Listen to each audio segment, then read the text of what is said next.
کہ اگر آپ کو حجر اسود کا بوسہ نصیب ہو جائے تو آپ دونوں ہاتھ رکھ کے آواز کے بغیر حجر اسود کا ادب سے بوسہ لیں، اور اگر بوسہ نصیب نہیں ہوتا، رش زیادہ ہے، تو حجر اسود پہ ہاتھ رکھ کے ان ہاتھوں کو چوم لیں، اور اگر یہ بھی ممکن نہیں ہے تو حجر اسود پہ چھڑی لگا کے اس چھڑی کے سرے کو چوم لیں، اور اگر یہ بھی ممکن نہیں، رش زیادہ ہے، تو دور سے ہی اپنی تلیاں سیدھی کریں حجر اسود کی جانب، اور جب رخ سیدھا ہو جائے، ایک وہمی گمانی تصوراتی نسبت پیدا ہوئی، اب حجر اسود کو آپ کی تلیوں نے چھوا نہیں بلکہ اس کا رخ حجر اسود کی طرف ہوا، ان تلیوں میں اتنی برکت آ گئی، اب ان تلیوں کو چوم لیں، ان انگلیوں کو چوم لیں، اس لیے کہ ان کا رخ تو حجر اسود کی طرف ہوا تھا۔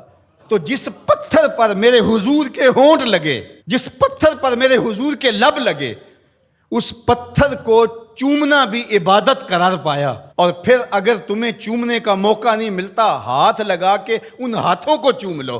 اچھا ہاتھ بھی نہیں لگ پائے، چھڑی کو چوم لو، چھڑی بھی نہیں لگ پائی، دور سے اشارہ کر کے اس کی سیدھ میں، اور پھر ان ہاتھوں کو چوم لو کہ جس پتھر پر حضور کے لب لگے ہیں اس پتھر کی طرف ہمارے ہاتھ سیدھے ہوئے ہیں، اب ان ہاتھوں کو بھی چوما جائے گا، پھر جس گلے کو رسول اللہ نے چوما۔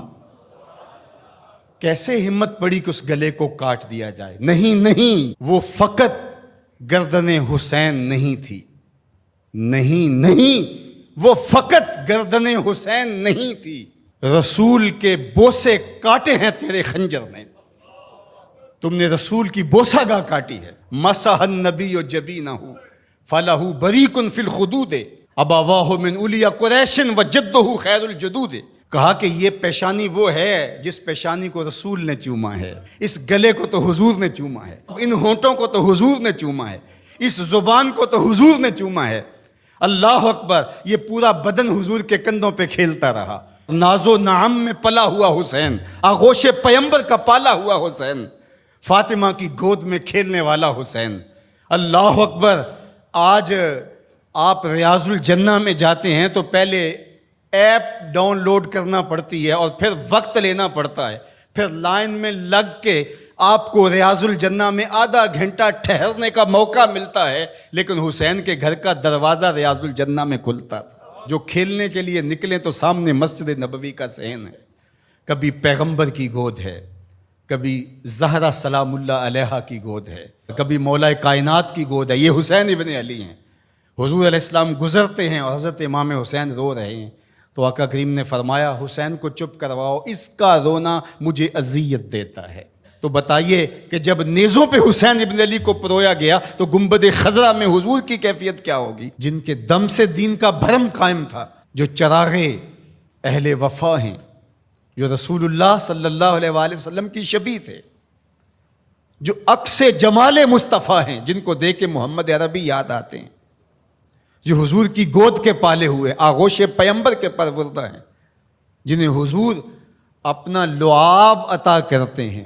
آج اسی حسین کو، پیغمبر کے نواسے کو، 3 دن کے اس پیاسے کو کربلا میں ذبح کرنے کے لیے اسی رسول کی امت نیزے اور برچیاں لیے ٹوٹ پڑی ہے۔ ایک نے نیزہ ماریا وچ سینے، دوجے تیراں دا می برسان لگ پے، ول کعبے دے سجدہ کرنے والے ہتھی آپ ہی کعبے نو ٹان لگ پے۔ بے مروت بے وفا تیرا بھی کیا افسانہ ہے، جس نے اپنی ہی شمع کو گل کیا تو وہ پروانہ ہے۔ حسین تو دین ہے، آپ دین کو ڈھا رہے ہیں۔ دین است حسین، دین پناہ است حسین، حسین منی و انا من حسین، حسین مجھ سے ہے اور میں حسین سے ہوں۔ نبی نے جس حسین کو کہا کہ وہ مجھ سے ہے، آج اسی حسین کو کربلا کے ریگزار میں ذبح کیا جا رہا ہے۔ ادھر سے تیر، ادھر سے تلواریں، ادھر سے نیزے، ادھر سے بالے، ادھر سے برچیاں، اور پیغمبر کا نواسا ان برچیوں والوں کے درمیان گھرا ہوا ہے۔ وہ کیا کسی نے کہا تھا، خاک پر وہ خون مشک بو بہنے لگا، ریت پر اسلام کے دل کا لہو بہنے لگا۔ اسلام کا دل تھے امام حسین رضی اللہ تعالیٰ عنہ، اس قلب دین کو، اس پناہ دین کو،